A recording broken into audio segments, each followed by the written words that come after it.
చూస్తే ఇది మోడీ ప్రభుత్వం వచ్చిన తర్వాత పెట్టిందే. కంప్లీట్ దేశవ్యాప్తంగా కంట్రోల్ చేయాలని పైనుంచే తీసుకుంటున్న నిర్ణయాల ఈ BNS 111 లాంటి యాక్ట్ వచ్చిన తర్వాత ఇంకా తప్పించుకోలేరు, ఎవరినైనా కంట్రోల్ చేయగలుగుతారు. BNS అనేది ఆర్గనైజ్డ్ క్రైమ్కి సంబంధించింది, సోషల్ మీడియాకి సంబంధించింది కాదు.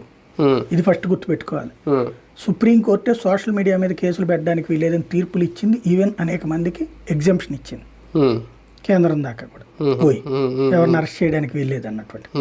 కాబట్టి అందులో ఇవాళ దానికి మరో పరోక్షంగా ఇంకో చట్టం తెస్తానంటే వర్కౌట్ కాదు.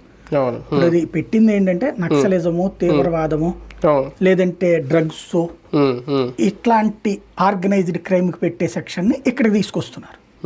ఇది నెంబర్ 1. రెండవది వచ్చేటప్పటికి సోషల్ మీడియాలో జరుగుతున్నటువంటి ఈ తతంగానికి సంబంధించినటువంటిది ఏ పరిణామం అయితే నడుస్తున్నదో ఇది తాత్కాలికం కాదు, ఇది శాశ్వతమైనటువంటి ఒక కంట్రోలింగ్ మెకానిజం. ఏది ఇక పైన ఒక వర్గం మాట అనేది బయటికి వినపడకూడదు, భయపడాలి, భయపెట్టాలి అన్నటువంటి. ఈ భయపెట్టడం అనేటటువంటిది ఎన్ని రోజులు ఉంటుంది? ఇప్పుడు మీరు అన్నారు సెంట్రల్ గవర్నమెంట్ కొన్నిటి బ్యాన్ చేసింది. వాళ్ళు మోడీని తిట్టారని ఎవరిని బ్యాన్ చేయాలి. రాణాయుబ్ లాంటి వాళ్ళ ఛానల్ ఎప్పటికీ నడుస్తున్నాయి. మోడీని తిట్టేటటువంటి కొన్ని వందల మంది జర్నలిస్టులు ఉన్నారు. వాళ్ళు ఎవరు దుర్భాషలాడేవాళ్ళు కాదు, పాలసీ బేసిస్ మీద విమర్శించేవాళ్ళు.